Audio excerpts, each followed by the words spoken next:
Muito bem, então, mais uma vez, nós nos reunimos para que a gente possa estudar a Gênese de Allan Kardec. Nós estamos na nossa sessão de número 21, sessão de estudos. Hoje é 19 de setembro de 2022. Nós vamos tratar agora do capítulo 6, que é a uranografia geral. A uranografia nada mais é do que a astronomia geral. Então, é o estudo dos astros, das estrelas, dos planetas, né? E nós vamos, se a gente conseguir, nós vamos pegar do item 1º ao 11, ou ao 11º, que trata do espaço e o tempo. Nós vamos entender como é que Kardec trata isso, né? A matéria. E, se a gente conseguir, a gente vai, no mínimo, invadir o tema as leis e as forças. Então, vamos lá. Então, o que nós temos por aí? No capítulo 6º, ele trata do espaço e o tempo, a matéria, as leis e as forças, a criação primeira, a criação universal, os sóis e os planetas, os satélites, os cometas, a Via Láctea, as estrelas fixas, os desertos do espaço, sucessão eterna dos mundos, a vida universal, a ciência e as considerações morais. Bom, então vamos lá, começar com o espaço e o tempo. Então, espaço. Kardec usa uma definição que já existia, né? Então, várias definições do espaço foram dadas. Eis a principal. Então, essa é a principal definição de espaço. Espaço é a extensão que separa dois corpos. Então, tem um corpo e tem outro, e tem esse espaço, ou essa extensão entre um e outro. Isso chama-se espaço. Isso aí é a definição. Dela, certos sofistas são aqueles que falam com segundas intenções, que não falam a verdade. Então, o sofista é isso, tá? Então, dela, certos sofistas deduziram que onde não houvesse corpos, não haveria espaço.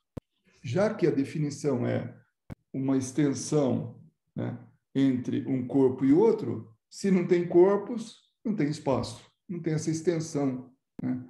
Então, essa seria a dedução desses sofistas, né? Foi nisso que se basearam alguns doutores em teologia para estabelecer que o espaço era necessariamente finito, ou seja, tinha fim, tinha começo. É que nem assim, pega uma régua, tem onde começa a régua até onde foi o espaço, né? Onde é que parou a distância entre um corpo e outro. Então, isso é finito, tem fim, tem essa extensão, alegando que os corpos limitados a um certo número não poderiam formar uma série infinita e que onde os corpos acabassem, o espaço também acabaria. Então, vocês imaginam, aqui nós estamos olhando para o céu à noite, um monte de estrelas, né? E a gente fala, bom, baseado nisso, tá? Nessa inverdade. Chega um momento que acaba as estrelas, não tem mais nada depois disso, né? Então, não é uma realidade. Então, é isso que ele fala, que os corpos, onde não tivesse mais corpos, o espaço também acabaria. Há ainda a definição de espaço, o lugar onde se movem os mundos, o vazio onde age a matéria, etc. É uma outra definição, né? Então, deixemos essas definições nos tratados onde jazem, porque elas nada definem. Então, deixa para lá isso aí. Isso aí não ajuda em nada. Tem até uma observação dele aqui, que na verdade é do editor, que ele fala o seguinte, essa de número 71. A ciência natural oficialmente aceita na época de Kardec, lá naquela época, 1850, por aí, né?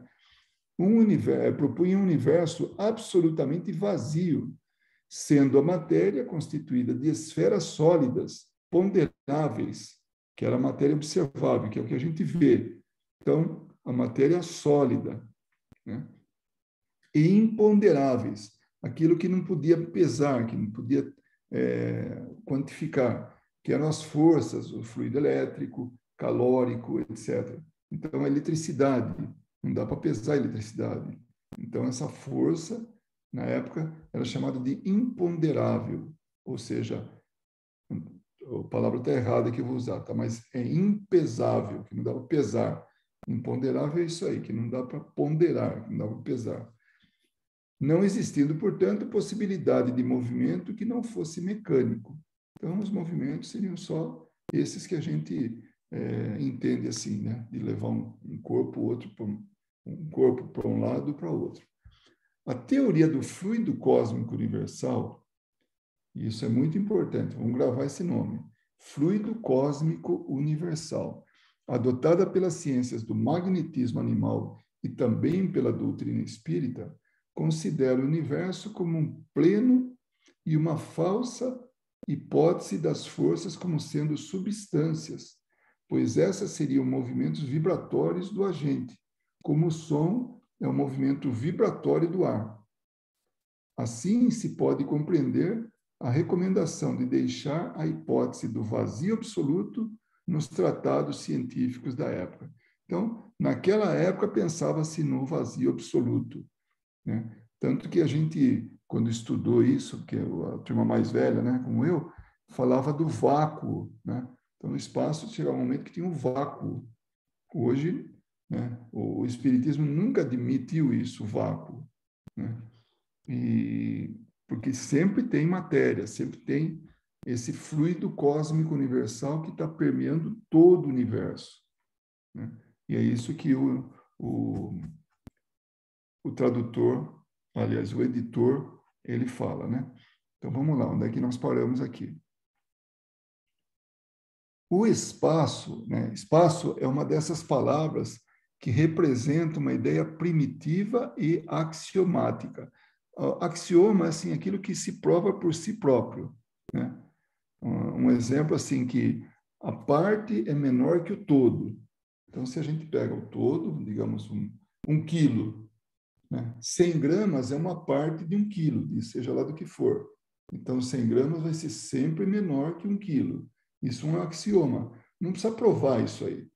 Ele é óbvio, né? Então, o espaço é uma dessas palavras que representa uma ideia primitiva e axiomática, evidente por si mesma. Então, ela se prova por si mesma. E que as diversas definições que se possa dar só servem para deixá-la obscura. Então, quanto mais definição, mais complica, né? Todos sabemos o que é o espaço. E eu, Kardec, né, Allan Kardec, só quero estabelecer que é infinito. Então, ele quer dizer, o espaço é infinito. Então, o universo é infinito.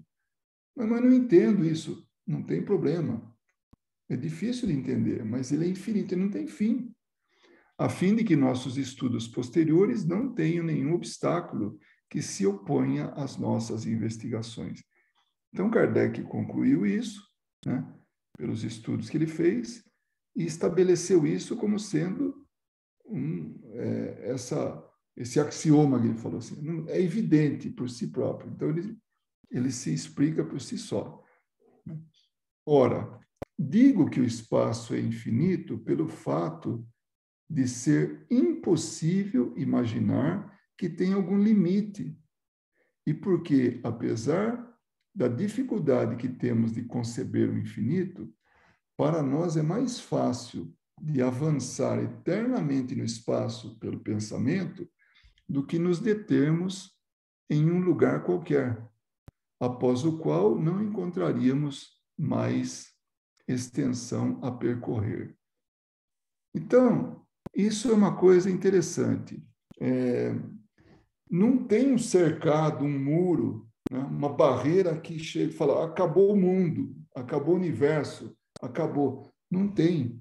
Ele vai além da nossa imaginação. É só pelo pensamento que a gente pode conceber o ilimitado que é o espaço. Quando eu era criança, eu visitava minha avó e era interessante, porque tinha a gente caminhava, né? E eu era pequeno. E aí, quando a gente chegava num lugar, tinha um muro.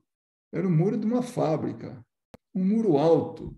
E ele ia assim de um lado a outro, que eu não conseguia ver onde começava e terminava o muro. Para mim, aquele muro delimitava o mundo. O fim do mundo era ali, para mim. Eu era uma criança, não tinha noção de nada, né?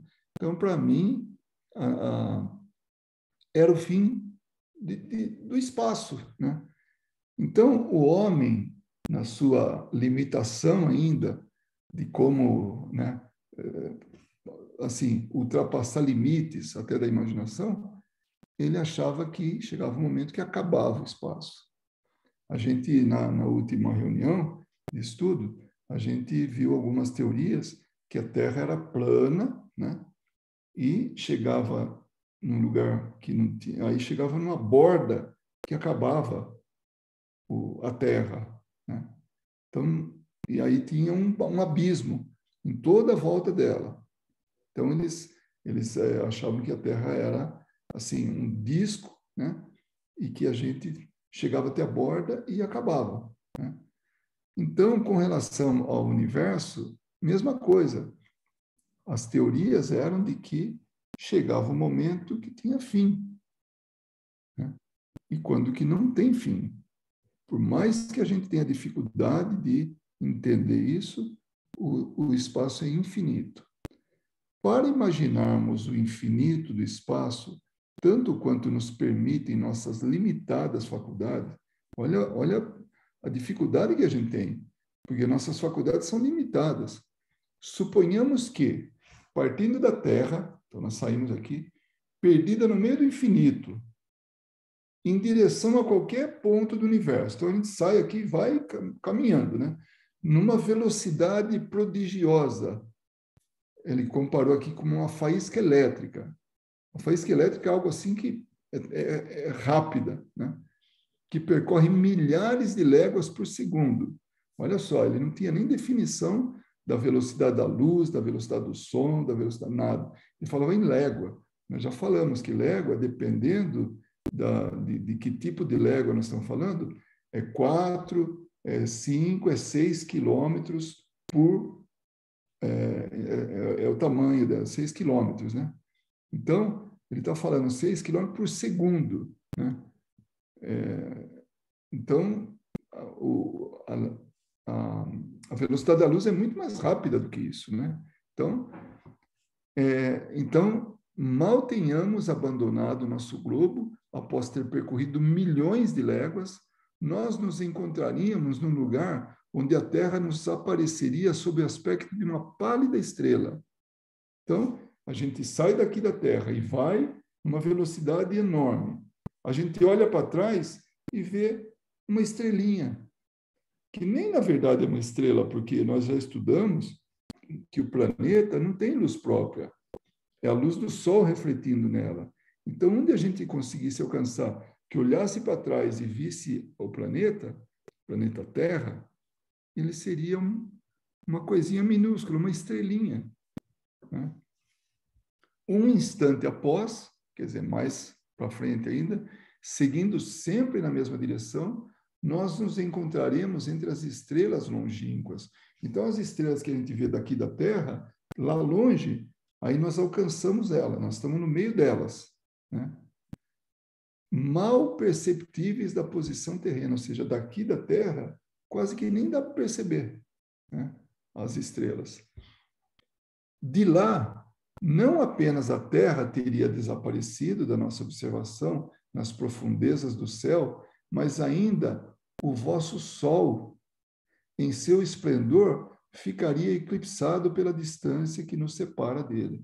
Então, a gente anda mais um pouco para frente, olha, já não vê mais a Terra e só vê o Sol. O Sol é uma estrela para a gente. De onde a gente alcançou o espaço que a gente percorreu, olhando para o Sol, é uma estrelinha, né? Então, vamos seguir adiante, né? Impulsionado sempre pela mesma velocidade do relâmpago, né? Aquela velocidade que ele determinou aí, que é muitas léguas por segundo, né? a cada passo que avançamos pela vastidão, atravessamos sistemas de mundos, ilhas de luz etérea, vias estelíferas, paragens suntuosas onde Deus semeou mundos com a mesma profusão, com a mesma, assim, generosidade, né, que semeou plantas nas pradarias terrestres. Então, nós estamos percorrendo mundos. Então, né, nessa viagem imaginária que nós estamos fazendo, nós estamos no meio de outros mundos. Deixamos para trás a Terra, deixamos para trás o Sol, o nosso sistema solar, e fomos adiante, e aí estamos no meio de mundos, e parece assim, parece um grande terreno onde tem um monte de plantas, né?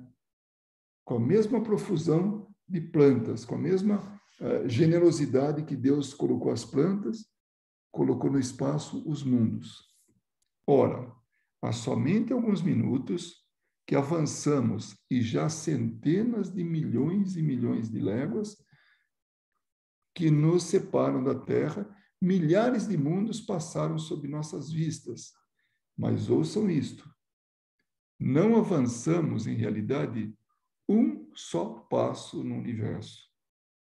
Então, nos padrões nossos, se fosse comparar, a gente não deu um passinho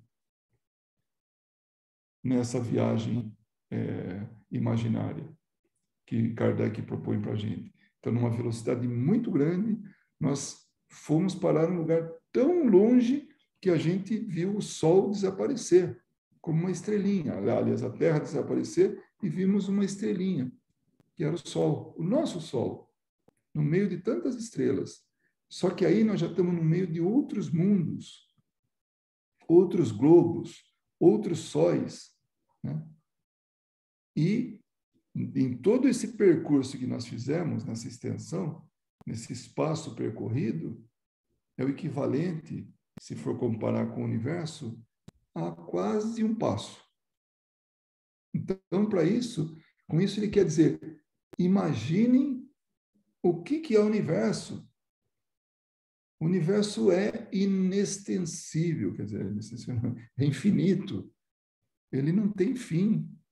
É uma coisa maior que a maior coisa que a gente possa imaginar.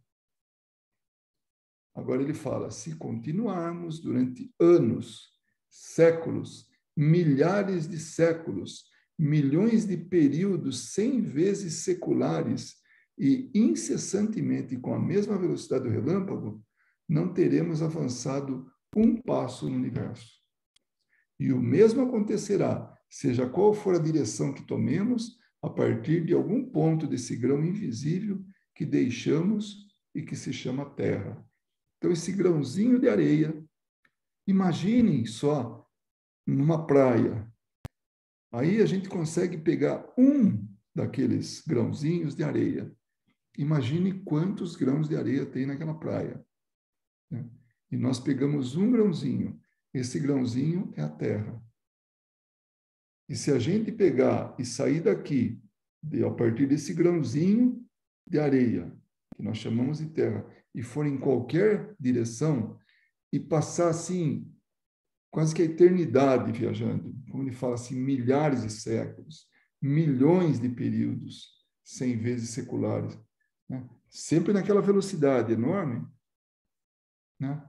Ainda assim, não vamos dar um passo no universo, sabe, em termos de comparação. Agora ele fala o tempo, então, espaço, já devo perceber que é grande. Agora ele vai falar do tempo. O tempo, como o espaço, é um termo que se autodefine. Então, não dá para definir. Ele próprio já diz tudo, né? Quem que ele é. Dele faremos uma ideia mais justa, estabelecendo uma relação com o todo infinito. O tempo é a sucessão das coisas. Então, as coisas vão acontecendo, vão acontecendo, vão acontecendo, uma atrás da outra e tal. Isso é o tempo. Ele está ligado à eternidade da mesma maneira que as coisas estão ligadas ao infinito. Então, o tempo também não chega um momento que acaba. Ele acaba em algumas circunstâncias, como a gente vai ver na lição. Então, agora ele fala assim, ó, suponhamos-nos na origem do nosso mundo. Digamos que lá, nós estamos assistindo o mundo ser criado, está nascendo, está se originando. Então, a gente está vendo a Terra nascer. Então, aquele momento, ele foi estabelecido como um marco em termos de tempo. Tá? Época primitiva em que a Terra ainda não se equilibrava sob o impulso divino, numa palavra, no começo da Gênese. Então, o mundo estava sendo criado naquele momento. É a Gênese, a criação. É o planeta que está ali sendo confeccionado. Como ele falou assim, está se equilibrando sob o impulso divino. Então, a Terra está sendo, assim, conduzida na sua criação por Deus, por esse impulso divino. Nessa época, o tempo ainda não havia saído do misterioso berço da natureza, e ninguém poderia dizer em que época nos encontrávamos, já que o pêndulo dos séculos não estava ainda em movimento. Então, se a Terra não estava criada, ela não tinha aquele começo no tempo. Ele chama de o pêndulo do século. Quer dizer, o relógio não começou a funcionar ainda. Né? Mas, silêncio. A primeira hora de uma Terra isolada soa ao timbre eterno o planeta que move no espaço, e então existe tarde e manhã. Então, ali começou a primeira hora. Começou, está falando do tempo na Terra, isolada, né? E aí o planeta começou a se mover no espaço, começou tal, enfim, começou todo esse ele existir, vai. Então, a partir desse momento ele começou a contar o tempo. Além da Terra, mais além, né? A eternidade permanece impassível e imóvel, embora o tempo prossiga para o bem dos mundos. Então, a cada mundo tem o seu tempo, mas o todo, ele é impassível, é imóvel. Sobre a Terra, estamos falando da Terra, o tempo substitui a eternidade e durante uma série determinada de gerações são contados os anos e os séculos. Então, de forma isolada, o tempo começa a ser contado. E é interessante que a gente escuta dos espíritos falar assim, quando fala assim, quantos anos ou qual o tempo que tem, ele precisa de uma referência, porque não tem. Então ele fala, são 80 anos no tempo da Terra. Porque na Terra a gente conta o tempo, ela gira, então nós temos gira, né? E o Sol tá parado, né? Porque nosso sistema solar gira em torno do Sol, então tem dia e noite. Então tem uma rotação que dá 24 horas. Foi estabelecido por 24 horas. Podia ser 50 horas, 80 horas, tá? Só que a hora seria menorzinha, né? Mas se estabeleceu, o homem se estabeleceu em 24 horas. E um giro, isso cada giro assim, né? E um giro em torno do Sol inteirinho de 365 dias. Então, nós criamos o tempo, ou pelo menos quantificamos o tempo. Mas no todo, esse tempo não tem como contar. Ele é uma referência. Então, sobre a Terra, o tempo substitui a eternidade, e durante uma série determinada de gerações, então, gente que vai nascendo, tudo, né? De um determinado número de gerações, nós contamos os anos e os séculos. Transportemo-nos agora ao último dia desse mundo, a hora em que, lá na frente, quando vai acabar o mundo, digamos assim, a hora, ou vai acabar o tempo, tá? A hora em que, curvada sob o peso da velhice, a Terra será apagada do livro da vida para não mais reaparecer.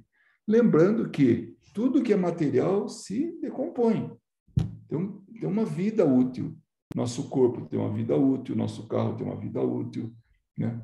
O alimento que está na prateleira tem uma vida útil. Né?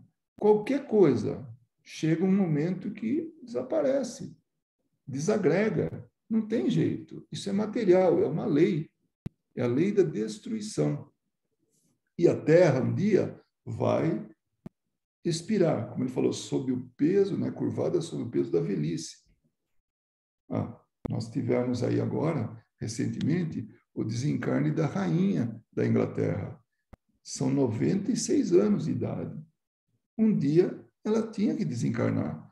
O corpo já não dá mais. Então a gente vê nos documentários aquela criança, depois vê uma menina, depois uma adolescente, depois uma mulher adulta, depois já de meia idade, depois já velhinha. Não tem jeito. O corpo, o espírito está vivo. Ela desencarnou, mas o espírito vai continuar vivo. Nunca vai morrer. Mas o corpo dela não tem jeito. Acaba deteriorando. Né? Então, a Terra um dia vai deteriorar, vai acabar isso aí. Né? Então, lá na frente, quando um dia ela vai ser apagada do livro da vida, né, como ela falou, né, para não reaparecer. Então, a sucessão dos acontecimentos termina. Acabou o tempo, porque acabou a sucessão dos acontecimentos. Já não acontece mais nada. Os movimentos terrestres que medeiam o tempo se interrompem e o tempo para de existir. Não é interessante isso? O tempo é algo que ele é relativo. Ele é relativo ao planeta. Então, no planeta dá para contar o tempo. Agora, como um todo, não dá para contar o tempo. Porque ele tem que estar relacionado com alguma referência. Então, os outros planetas, eles têm, né, cada um tem a sua maneira de contar, né, o tempo. Então, ele existe, mas para aquele planeta. Hoje, a gente tem um dilema, a gente fala, nossa, não dá tempo de fazer mais nada. Né? Será que está passando mais rápido? Não está passando mais rápido. A mesma velocidade que a Terra gira, né, que tem as 24 horas, continuam. Nós é que estamos com outro comportamento e temos a impressão de que não, nossa, como passou rápido o tempo. Claro, a gente se distraiu com tantas coisas, com tanto trabalho, com tantas preocupações, com tantos e-mails, com tantas mensagens, com tudo, né, que a gente acabou, o tempo acabou passando rápido. Então, o tempo, ele acaba com o planeta, porque ele tem esse vínculo com o planeta. Então, essa simples exposição das coisas naturais que dão nascimento ao tempo o mantém e deixam que se extinga, ou se extinga. Basta para mostrar que, do ponto de vista em que devemos nos colocar para os nossos estudos, o tempo é uma gota d'água que cai de uma nuvem no mar e cuja queda é medida. Então, a gente mede essa gotinha e acabou.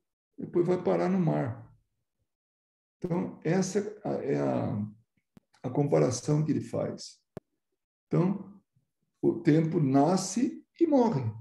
Né?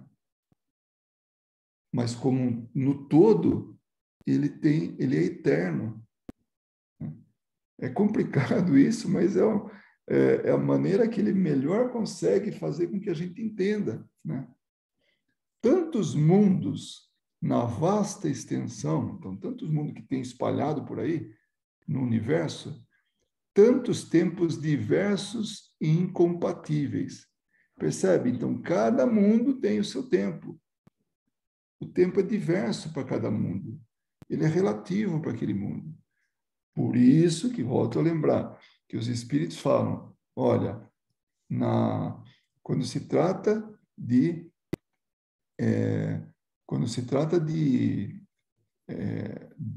de mundos, né, o tempo ele cada um é contado à sua maneira, né? Então, vamos lá. Fora dos mundos, não estando vinculado ao mundo, somente a eternidade substitui essas efêmeras sucessões de eventos, né? E preenche passivamente, com a sua luz imóvel, a imensidão dos céus. Imensidão sem bordas e eternidade sem limites. Tais são as duas grandes propriedades da natureza universal. Por isso que ele está falando isso aí. Quer ver? O espaço e o tempo. E ele coloca os dois juntos. Então, agora, é isso que compõe são essas duas propriedades, grandes propriedades da natureza universal. Está muito complicado? A gente sabe que nós estamos tratando de assuntos que são realmente, assim,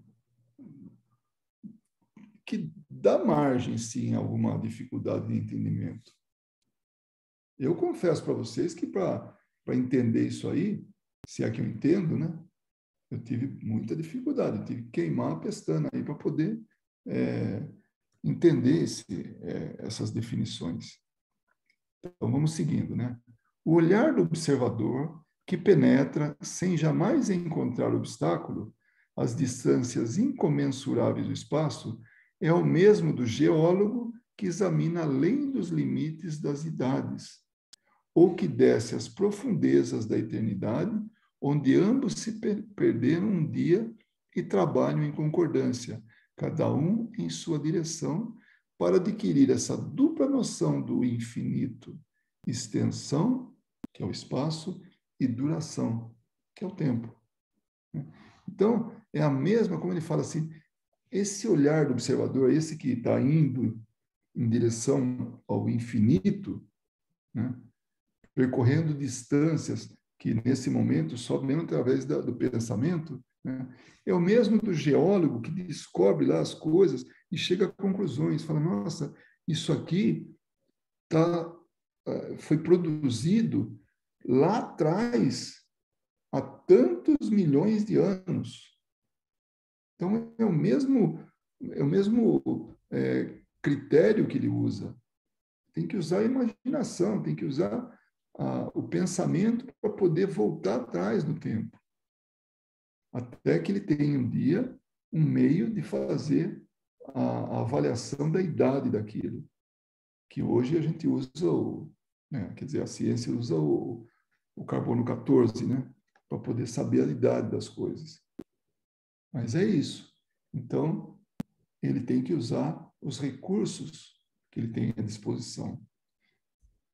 E, para concluir, né, para que a gente conclua, né, a dupla noção do infinito. Extensão infinita e duração infinita. Tempo infinito, né, e espaço infinito. Nessa ordem de ideias, será fácil conceber que o tempo, não sendo senão a relação das coisas transitórias, o tempo está ligado às coisas transitórias, né? E dependendo unicamente das que são mensuráveis, então, se ela está em cima da Terra, se nós estamos em pé na Terra aqui, né? Pisando na Terra, então a gente tem a referência do tempo.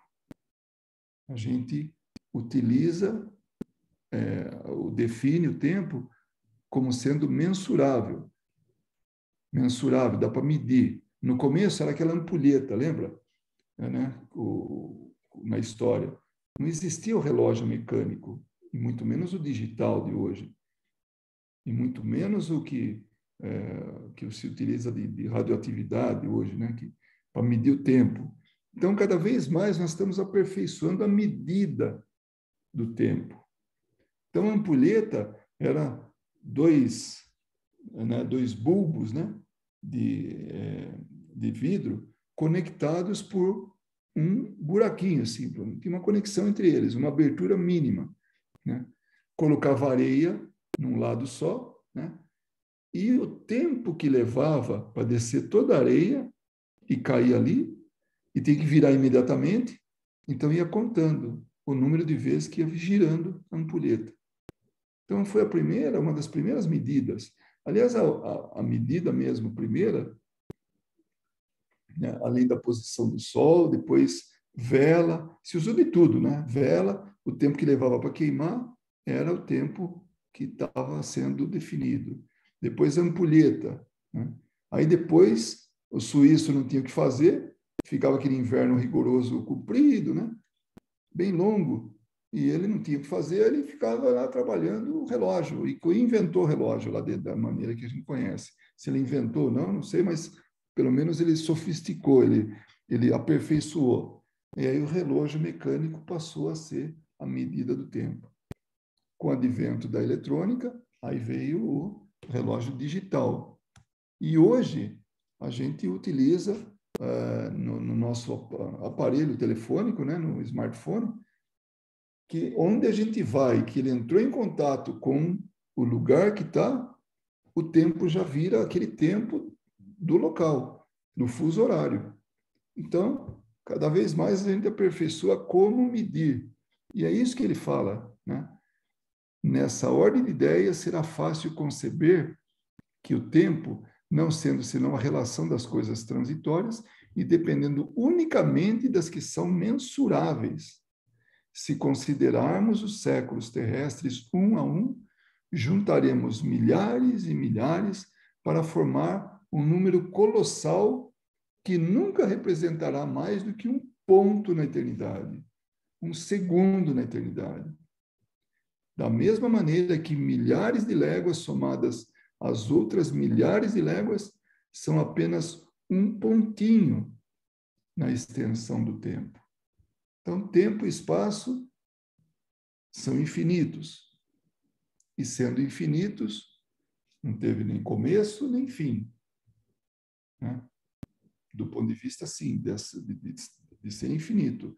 Quando a gente se vincula a um planeta, então ali está sendo medido o tempo, está sendo medido o espaço, de acordo com aquela convenção do povo, das pessoas que vivem nesse planeta. Assim, por exemplo, estando os séculos fora da vida etérea da alma, poderemos descrever um número tão longo quanto o equador terrestre, a circunferência ali, né, o perímetro, né, da Terra, e nos supormos envelhecidos esse número de séculos, sem que, na realidade, nossa alma tenha um dia a mais. Está vendo? Então, quando a gente está na condição de espírito, o tempo deixa de existir. Nós fazemos parte agora do infinito, no que diz respeito ao tempo. Porque nós não estamos ligados a nada. E se a gente quiser ligar o tempo, a gente tem que associar com algo, que no caso da Terra. Chegar para um espírito e falar assim, quantas encarnações, ou melhor dizendo, quantos séculos você já não reencarna? Né? Ele fala, olha, nos séculos da Terra, 300.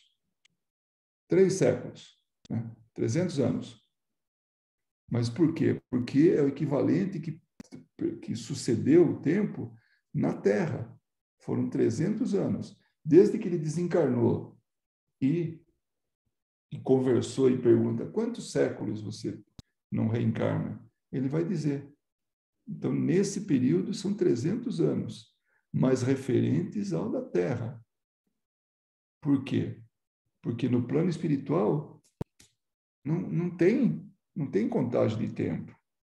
Como ele falou, a nossa alma não acrescenta um dia a mais. O nosso espírito não acrescenta um dia a mais.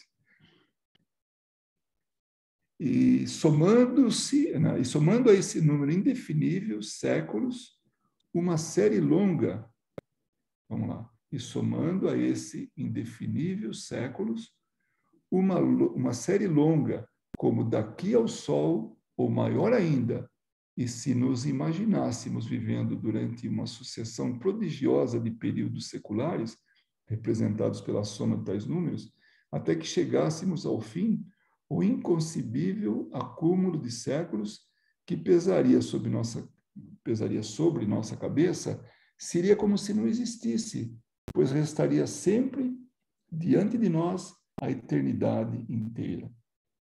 Não passou nada de tempo, porque não existe tempo no conceito que a gente está falando. É a eternidade que está presente. É a eternidade. Não se conta o tempo. Fora dos mundos, fora do corpo físico. O tempo não é mais que uma medida relativa da sucessão das coisas transitórias. A eternidade não é suscetível de nenhuma medida do ponto de vista da duração. Para ela, não há nem começo, nem fim. Tudo é presente. Então, a eternidade é presente. Se séculos de séculos são menos que um segundo perante a eternidade, qual a duração da vida humana?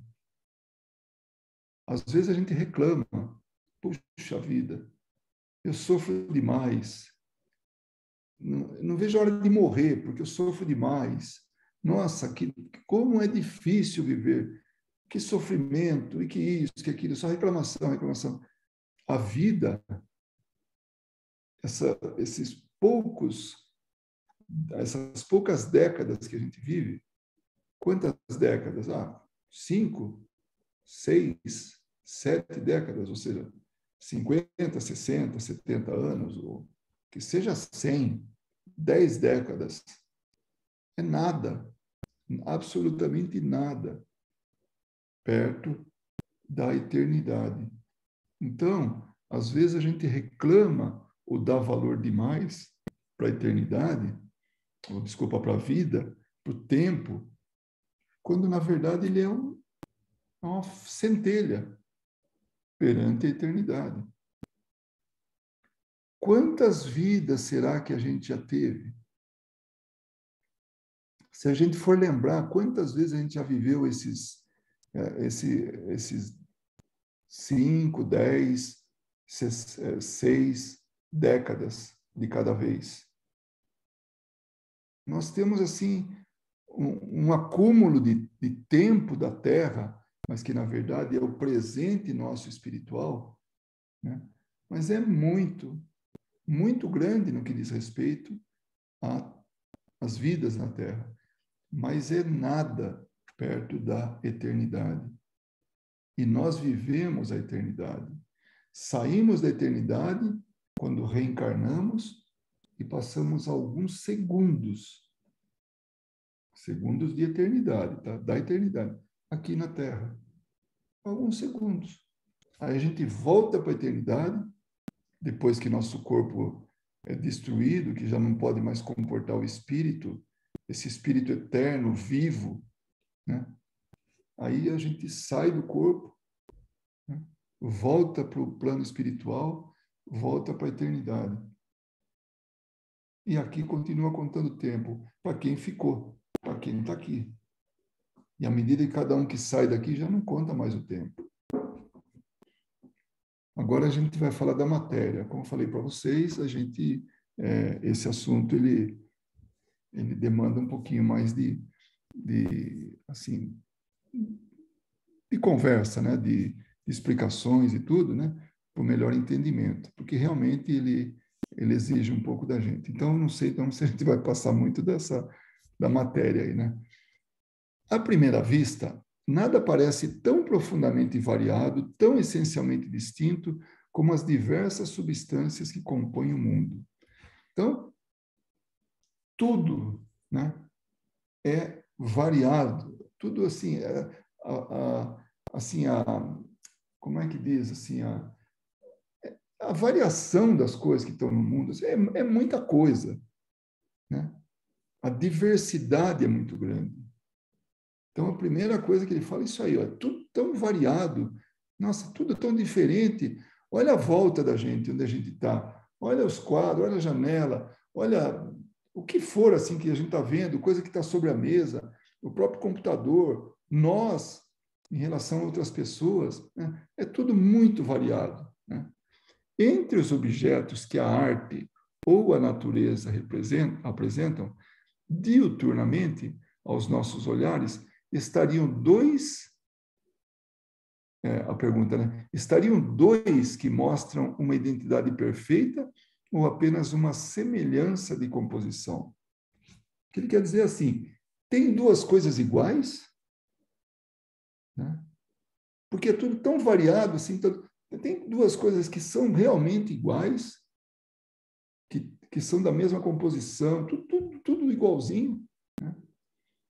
Aí ele fala assim, quanta diferença sob o ponto de vista da solidez, da compressibilidade, do peso e das propriedades múltiplas dos corpos entre os gases atmosféricos e o filão de ouro. Os gases são imponderáveis, não dá para perceber ele, né? Já o filão de ouro, o ouro pesa, né? Entre a molécula aquosa da nuvem, então a água que está feito vapor na nuvem, né?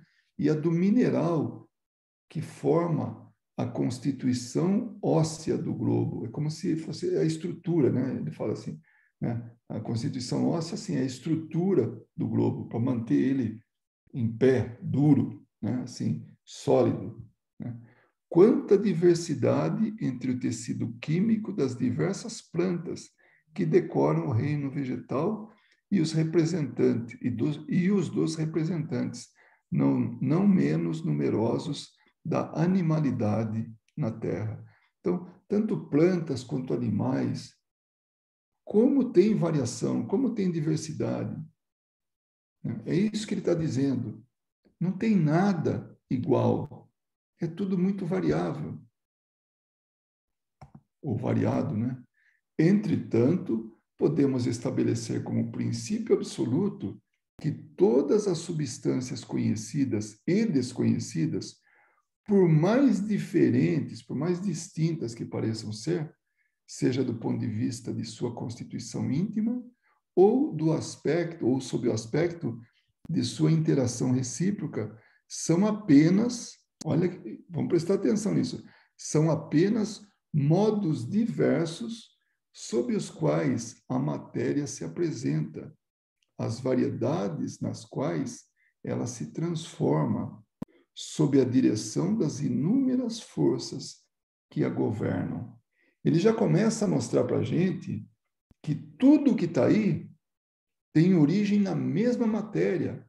E essa matéria, ela vai depender das forças que estão governando ela, das forças que estão atuando sobre ela. Né? Então, olha só que coisa. Tudo que a gente vê, que é tudo diferente uma coisa da outra, basta olhar realmente à volta e vai ver tanta coisa. E olha lá fora, vê as pedras, como são diferentes uma das outras, vê as plantas, como são diferentes uma das outras. Mas a gente pega tudo isso e vai perceber que vem de uma mesma fonte, de uma mesma matéria comum a todas. A química, cujo progresso foi muito rápido após a minha época, né, a época de Kardec, pois naquele tempo seus adeptos a relegavam ainda ao domínio secreto da magia, né, que era a alquimia. Essa nova ciência que, com justa razão, pode se considerar como filha do século da observação e como baseada unicamente e com mais solidez que as suas irmãs mais velhas, sobre o método experimental. Então, agora, a química, agora lá no século XIX, lá na época de Kardec, já virou uma ciência. Já não é mais a alquimia, que eram processadas coisas, misturadas e tal, e tinha cânticos, e tinha palavras mágicas, e tudo isso para fazer, saiu dessa área assim mística e entrou na área da ciência propriamente dita, a química. Né? E aí ele faz aqui uma observação, de número 72. Vamos ver o que ele fala aqui. Até o século XVI, que foi na época de Galileu, né? 1500 e pouco, que transmitiu esse texto, dominava a alquimia, que, apesar das influências mágicas, antecipou procedimentos futuros da química. Então, o precursor da química, ou a precursora da química, era a alquimia. Né? A química, digo eu, muito esclareceu quanto aos quatro elementos primitivos, que era a terra, o ar, o fogo e a água. Eram os quatro elementos. Tudo partia desse princípio, partia desses elementos. Eram os elementos assim que formavam todo o resto. Quando que depois, né, e o espiritismo bate pé firme nisso aí, que existe o espiritismo e também o magnetismo já falava disso, que eram o fluido cósmico universal, que era o princípio de tudo, e não esses quatro elementos somente. Né?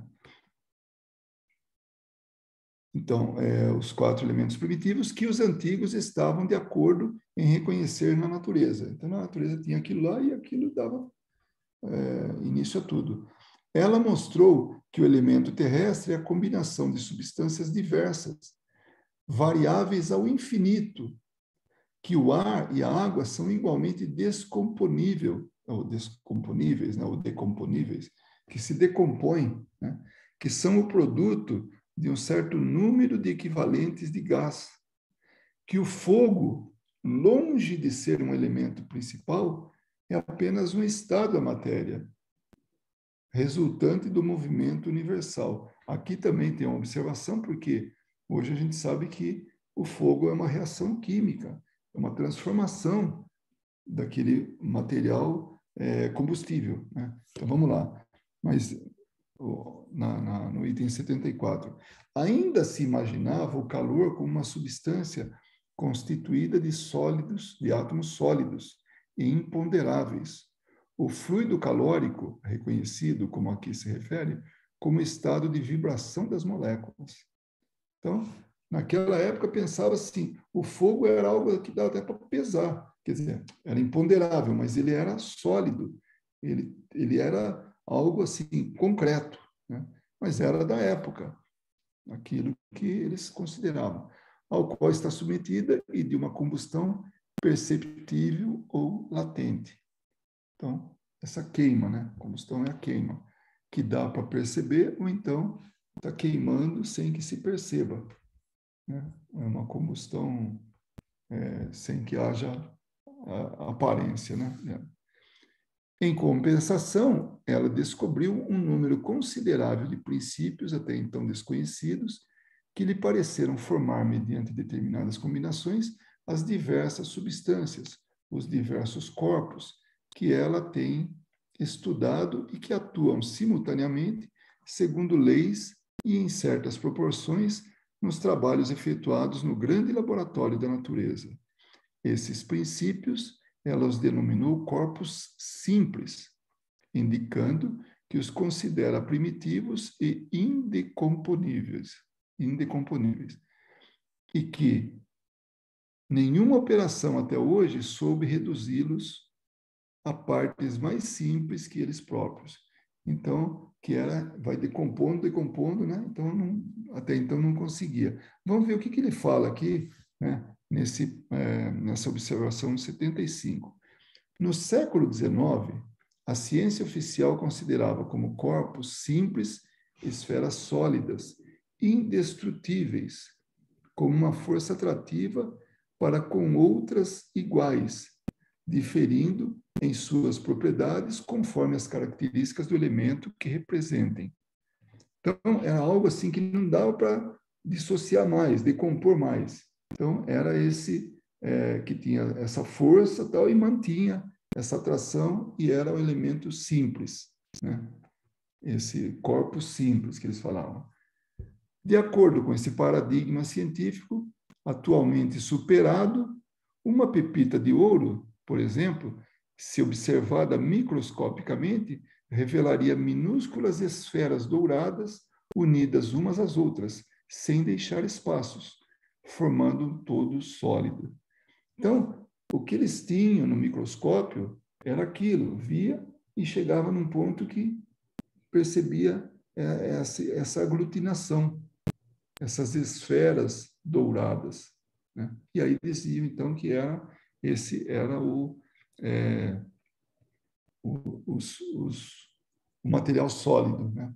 De novo, é o editor que está preocupado em colocar a gente na época, colocar o conhecimento que era considerado na época. Porque hoje mudou muita coisa. Então, quem estudou naquele período a química, né, se fosse hoje, ele teria que estudar novamente a química sob outro ponto de vista, a partir de novas descobertas. Por isso que Kardec falava, o espiritismo evolui com a ciência. Porque até então, naquele momento, não tinha ciência suficiente para explicar as coisas, para explicar o que era importante. Aquilo que ele colocou aqui, né, na Gênese, de lá para cá evoluiu muito. E evolui numa velocidade muito maior, né, hoje. Mas lá onde se detém as apreciações do homem, ajudado inclusive por seus mais impressionáveis sentidos artificiais, a obra da natureza prossegue. Então, até onde o homem pode chegar com a imaginação e com os equipamentos, né, os aparelhos que eles conseguiram produzir, né, a natureza prossegue, ela está aí presente. Né? Lá onde as pessoas comuns tomam a aparência pela realidade, lá onde o técnico levanta o véu e distingue o começo das coisas, o olhar daquele que pode perceber o modo de ação da natureza não vê, sob os materiais constitutivos do mundo, a matéria cósmica primitiva, simples e una, diversificada em certas regiões na época de sua aparição, repartida em corpos solidários entre si, enquanto tem vida, e desmembrada um dia no receptáculo da imensidão por sua decomposição. O que ele quer dizer com tudo isso? Lá, voltando atrás, então é assim, digamos, nós temos aqui uma cadeira. Essa cadeira foi feita a partir de uma madeira. Da onde que veio essa madeira? Ela veio da árvore. Da onde que veio a árvore? Uma semente plantada que foi se desenvolvendo, buscando do solo a matéria, né, que foi compondo ela, que foi buscando do ar, né, o carbono, que foi buscando da luz a fotossíntese, e aí virou aquela árvore. Né? Então, tudo isso voltando atrás. E de onde que veio todo esse material que estava no solo, que estava no ar, né? Que foi irradiado através da luz, tudo. Então, da onde que está vindo tudo isso? Vamos atrás, vamos voltando, vamos na origem da matéria. Aonde que a gente chega? Matéria cósmica primitiva, ou, como ele vai chamar mais tarde, fluido cósmico universal. Então, o universo todinho, ele é, na sua forma primária, composto por matéria cósmica primitiva, ou fluido cósmico universal. A partir disso, vai se transformando, forças vão agindo sobre ele, sobre essa matéria primitiva, e vai gerando matéria simples, e vai se ficando uma cada vez mais complexa e tal, até que chega num objeto, como nós falamos aqui, a cadeira. A cadeira foi transformada pelo homem a partir da madeira. A madeira veio da árvore. E aí vai remontando lá atrás. Da onde que veio a árvore? Semente. Da onde que veio? Você veio de outra árvore. Mas o que que tinha? O que que compôs a semente? Então, tudo isso, tudo vai remontando. Quando ele fala lá, esse lá, é a matéria cósmica primitiva. Então, onde tiver espaço, e o espaço, como nós já vimos, é infinito, não tem começo, não tem fim. Então, é um todo. Difícil de entender? É, mas vamos tentar absorver isso. Tem um palestrante que fala que infinito é a pia da cozinha, que nunca acaba, tem sempre coisa para lavar, né? Aquilo é infinito, é o conceito de infinito, não acaba nunca, né? Então, mas isso é uma brincadeira, né? Mas quando se trata de universo, ele é infinito e ele está todinho imerso ou permeado pela matéria cósmica primitiva, pelo fluido cósmico universal. Não importa se está no plano espiritual, se está numa outra dimensão, se está nessa dimensão, tudo está permeado por isso. Então, a matéria criada no plano espiritual, através do pensamento, tudo é a partir desse fluido cósmico universal. O perispírito, que não dá para enxergar, que é parte do espírito, que não dá para enxergar, ele é material. Ele é originado do fluido cósmico universal. Então, essa matéria está em todo lugar. Está no universo inteiro. Aí no item 6. Existem questões que nós mesmos, espíritos amantes da ciência, como Kardec, como as pessoas que adoram a ciência, querem explicações, que buscam, assim, descrever, enunciar, né? Definir as coisas, né? Então, esses espíritos amantes da ciência, não saberíamos aprofundar e sobre as quais não poderíamos emitir senão opiniões pessoais, mais ou menos hipotéticas. Então, não dá, nós não temos ainda material para isso, não temos conhecimento, não temos ciência para isso ainda. Por isso que Kardec, volto a lembrar, Kardec falava, o espiritismo evolui com a ciência. Sobre tais questões, ou me calo ou justificarei minha maneira de pensar. Mas isso não inclui a questão de qual nos ocupamos agora. Aos que quiserem ver, em minhas palavras, apenas uma teoria duvidosa, eu direi, abarcai, né? Abraçai, assim, se é possível, num olhar investigador, a multiplicidade das operações da natureza, e reconhecereis que, sem admitirmos a unidade da matéria, é impossível explicar não somente os sóis e os planetas, mas também a germinação de um grão sob a terra ou a formação de um inseto.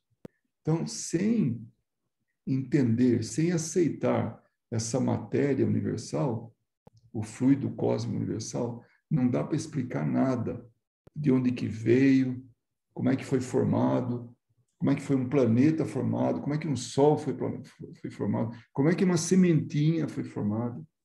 Então, isso que ele chamou assim, né, deixa eu ver se eu acho aqui, a unidade da matéria. Então, a matéria ela é uma coisa só. Esse fluido cósmico universal, a partir dele, a matéria é gerada e depois de um tempo ela se desfaz, se decompõe e volta de novo a ser a matéria original. Então não tem mais essa do átomo, que é a parte indivisível da matéria. Tem que ir lá no fluido cósmico universal. E ele sim é a origem de tudo. Finalmente, o item 7, porque a gente não vai conseguir partir para outra, né? A grande diversidade observada na matéria deve-se ao fato de que, pelo número de forças que governaram suas transformações serem ilimitadas, bem como as condições em que ocorreram, as múltiplas combinações da matéria não poderiam deixar de ser também ilimitadas.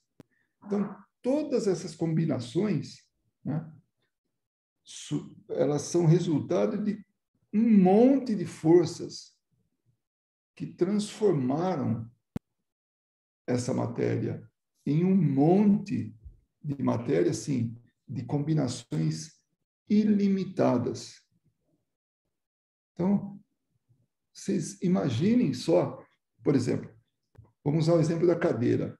Então, a partir da madeira, a gente faz um monte de coisa, mas não faz, por exemplo, um garfo que vai no fogo, que vai queimar a madeira. Né? Então, tem limitações. Até um ponto a gente vai transformando, vai fazendo, vai produzindo e tal. Mas para algumas aplicações, nós temos que entender, temos que buscar outros materiais. E o ferro, por exemplo, o aço. Eu vou precisar para pôr na churrasqueira, para ficar virando lá o que eu estou assando, então tem que ser de metal. O mesmo princípio, a mesma matéria original da madeira é a mesma do metal. Só que, para fazer um e fazer outro, foram circunstâncias, foram forças, né, diferentes, para que pudesse resultar em coisas diferentes.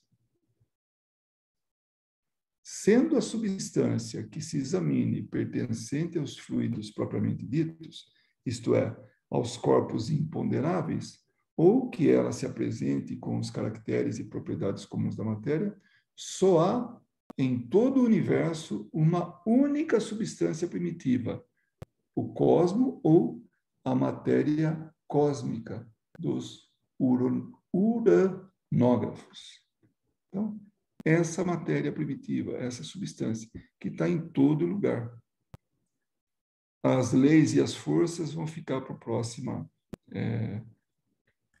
sessão de estudos, né? Vamos ver agora.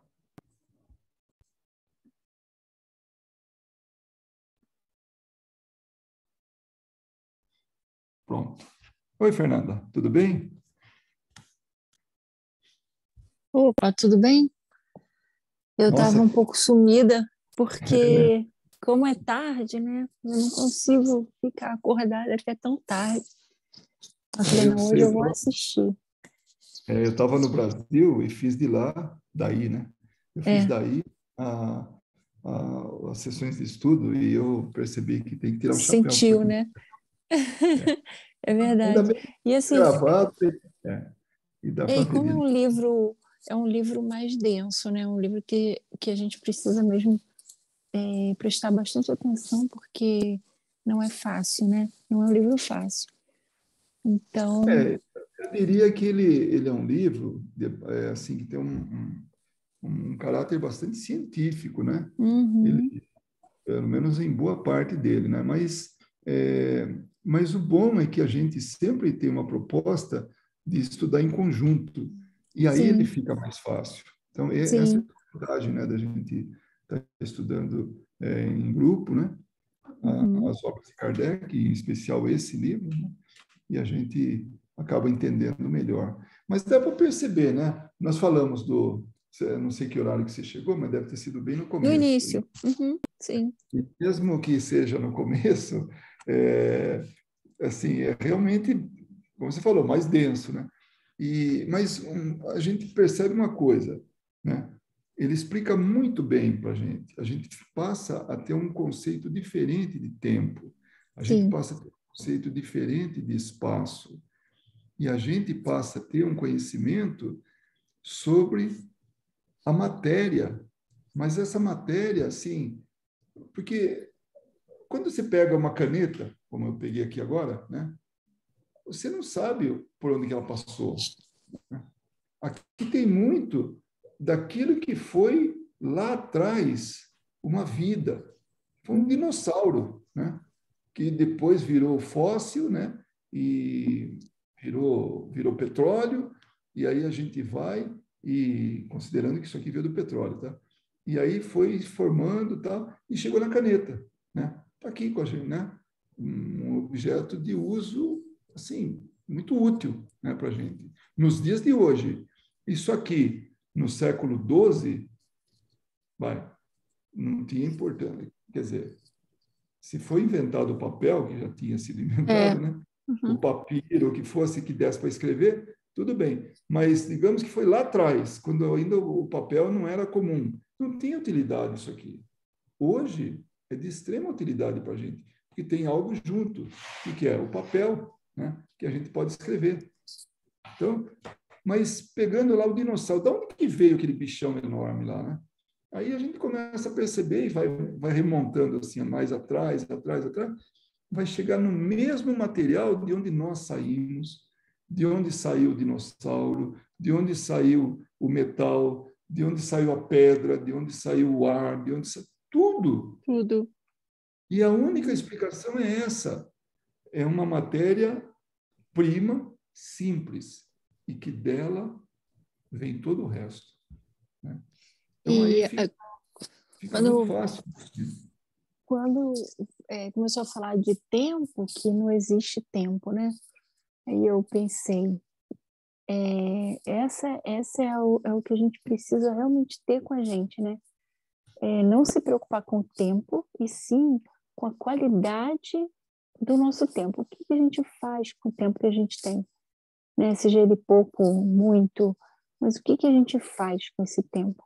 Acho que isso é que é o mais importante que a gente tem que pensar, né? Para trazer assim para o nosso dia a dia. Você vê que É, coisa. A gente, se você fala assim, pega uma arma, né? O que dá para fazer com uma arma, né?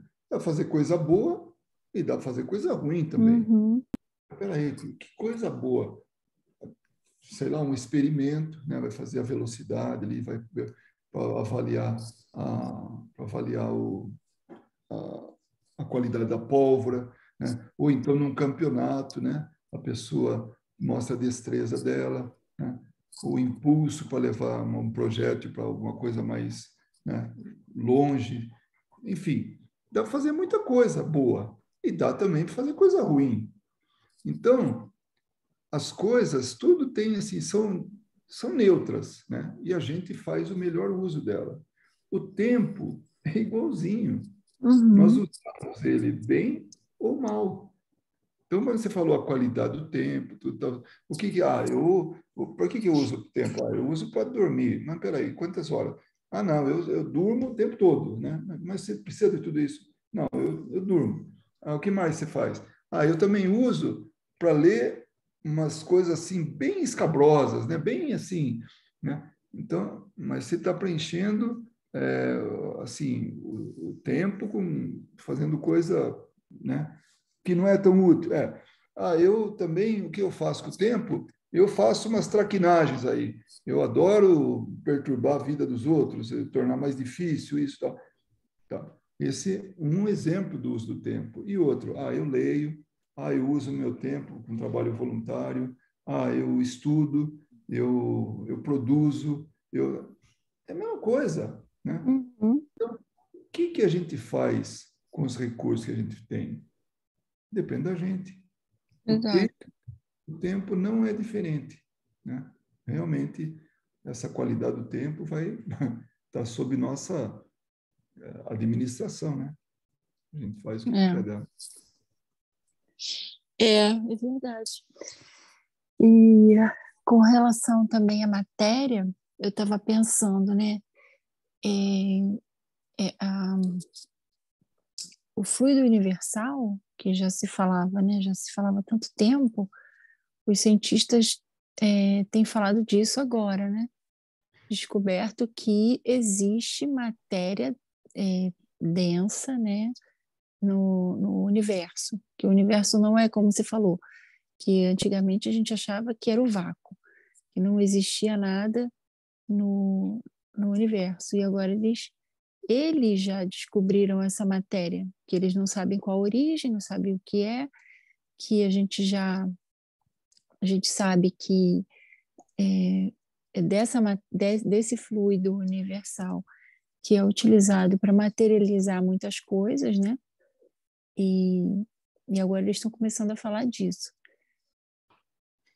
Então, você vê que interessante, né?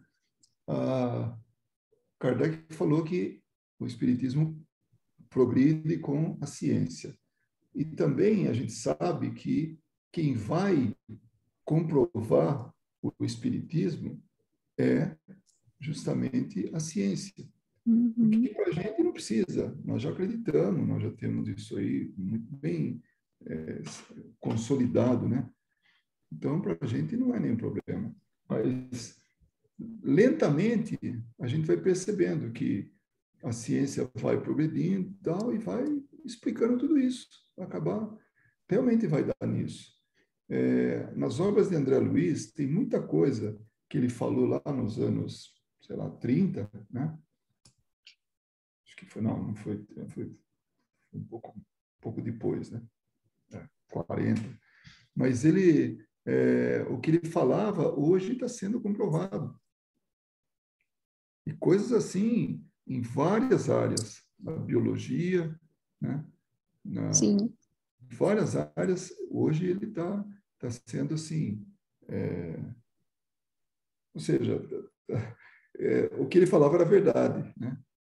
Então, coisa que a gente nem imaginava antes, mesmo coisa do nosso dia a dia, né? Quando, por exemplo, no nosso lar ele falava daquelas telas, falava de computador, não com esses nomes, né? Uhum.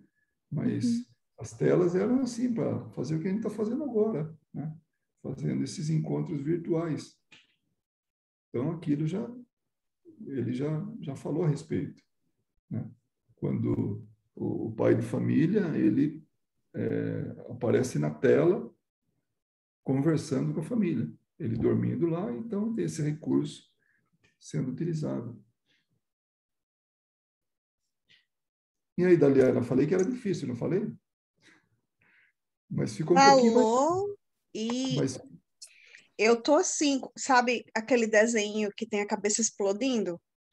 Eu vou ter que assistir no YouTube novamente para entender, porque é confuso. E a questão do tempo, eu sou uma pessoa que digo assim, para tudo eu digo, eu tô muito velha para fazer isso. Eu tô muito velha para fazer isso e acabo empurrando as coisas para o lado. Aí agora falando do tempo, que 5 décadas não é nada, eu fico pensando, e se eu fazer o que eu acho que estou velha para fazer, mas acumular o conhecimento para a próxima vida, né? Só que na próxima vida a gente não lembra. Então, é muito confuso para mim. Eu tô Mas, assim. mas aí você pensa só. Vamos supor, um exemplo. Isso uma amiga minha me falou uma vez, porque eu falei a mesma coisa que você, e ela falou assim, mas aí pensa, você quer fazer uma faculdade, são 4 anos, aí você acha que está velha. Se você começasse a fazer a faculdade hoje, você já teria terminado em 4 anos. Quanto mais tempo você deixa, mais tempo você perde, entendeu? Então a Uhum. gente nunca está velho para nada. Basta começar e fazer. Então, se a gente for considerar o tempo que a gente tem, você está usando o seu tempo para uma coisa útil e uma coisa que você gostaria de fazer. Então, a gente sempre pensa assim, né? Ah, a gente está velho para isso, está velho para aquilo, mas não, sempre tem tempo e às vezes é o tempo certo. Talvez se você fosse fazer alguma coisa antes, você não ia aproveitar tanto quanto agora, com maturidade e com a cabeça que tem, né? você vê que coisa. É. Eu li um livro, na verdade eu reli, porque eu tinha lido há muito tempo atrás, e é um livro que conta a história assim, de algumas vidas ao longo, né, de algumas existências, de um grupo que veio para, assim, junto, em várias encarnações, e culminou com a Inconfidência Mineira, né? É muito bonito. E tem o primeiro livro que eu tenho conhecimento dessa série, chama-se A Moça da Ilha. E tinha uma pessoa ali que era muito ruim, né? Que ele realmente não era flor que se cheirasse, né? E o nome dele era Lúcius. E isso acontece na Grécia. E ele é o mesmo espírito que, passado muito tempo, né? Ele reencarnou como Leonardo da Vinci e depois como Aleijadinho, né? Então, e ele tinha uma pessoa que trabalhava para ele, que depois, na Inconfidência Mineira, era como é que era o nome dele? Que era um dos escravos do Aleijadinho, que ajudava nas obras. Agostinho, agora lembro. Agostinho. E esse Agostinho era um artista já naquela época. Mais para o final da vida, esse Lúcio começou a tomar gosto pela arte. E ele, até então, não se tinha notícia que ele era um artista. Ele começou a desenvolver a arte ali, né? Começou a aprender, a esculpir. E depois, com o tempo, com outras encarnações, ele chegou a ser quem ele foi, que é Leonardo da Vinci. Leonardo, isso. Então, porque eu posso estar confundindo também com Michelangelo. Não, é Michelangelo, desculpa. É Michelangelo, não é Da Vinci, não. E também é excepcional, né? É que é excepcional, mas Leonardo é outro espírito, esse aí não tem nada a ver, tá? Então, estou corrigindo aqui. Então, Michelangelo, né? Então, se tem notícia que é Michelangelo. Então, olha só, de alguém que não tinha conhecimento nenhum e chegou onde chegou. As obras de Aleijadinho são fantásticas, as obras de Michelangelo são fantásticas também. Cada um no seu estilo, de acordo com a época, de acordo com o meio que eles estavam. E eu, baseado nisso, falei, puxa vida, eu queria tanto desenvolver a arte, né? Me desenvolver na arte, porque eu sou péssimo aí, por exemplo, tocar instrumento, né? Um monte de coisa aí que eu não sei fazer, né? Dançar, enfim. Mas pintar, eu falei, eu acho que eu sou capaz. Aí comprei todo o aparelhagem, né? Todo o material para pintura. Então, eu tenho tudo aqui. E já fazia mais de ano que eu tinha reunido tudo isso aí e não dava o início. Não sei nem se eu não estava pensando que nem você, viu, Daliana? Aí o que aconteceu? Essa semana que passou, eu me inscrevi num curso aqui na UNLV, um curso de extensão, assim, né? E de 5 aulas, simples, 5 sábados, né? Eu comecei já nesse sábado passado, né? Curso de pintura em acrílico. Olha, não precisa dizer que eu estou adorando. Legal. O que eu precisava era começar. Uhum. Então, esse começo é que a gente precisa, esse empurrãozinho de alguém, da gente mesmo, de vontade, ou o que seja.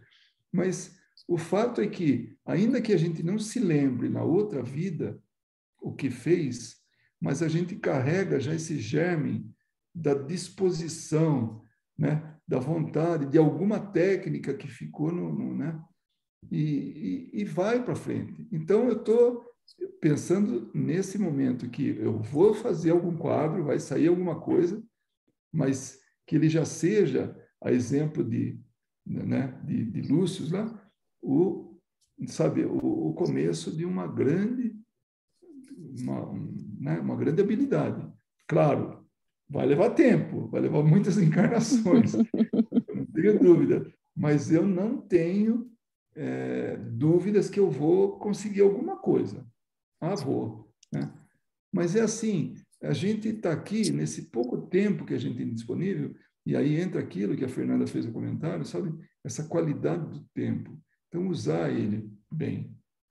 Você imagina a sua filha, Daliana, com o que ela está aprendendo agora, com todos esses recursos que estão à disposição dela. Que pessoa diferente, que espírito diferente que é daquele que viveu 500 anos atrás. Ela ou qualquer outro, não importa. O que tinha à disposição não tinha nada, né? Então, era praticamente ter que, sabe, assim, desbastar na base sabe, de pedra contra pedra, sabe, um negócio assim meio maluco, porque tinha limitação. Hoje, não.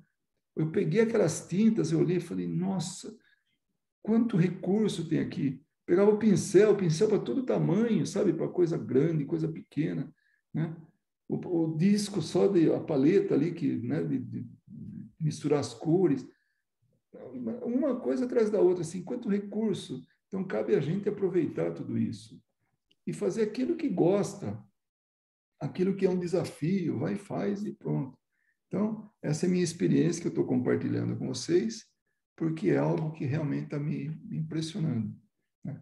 E olha, é tão gostosa essa conversa que já deu tempo aí, né? Uhum. Então, Passa rápido. Então, aqui a gente termina a nossa gravação, nosso estudo, e eu agradeço pela participação, pela presença, não somente aqui ao vivo, mas também daqueles que assistiram e reassistiram, né, Daliana? Né, a nossa sessão de estudos aqui. Muito obrigado e até a próxima.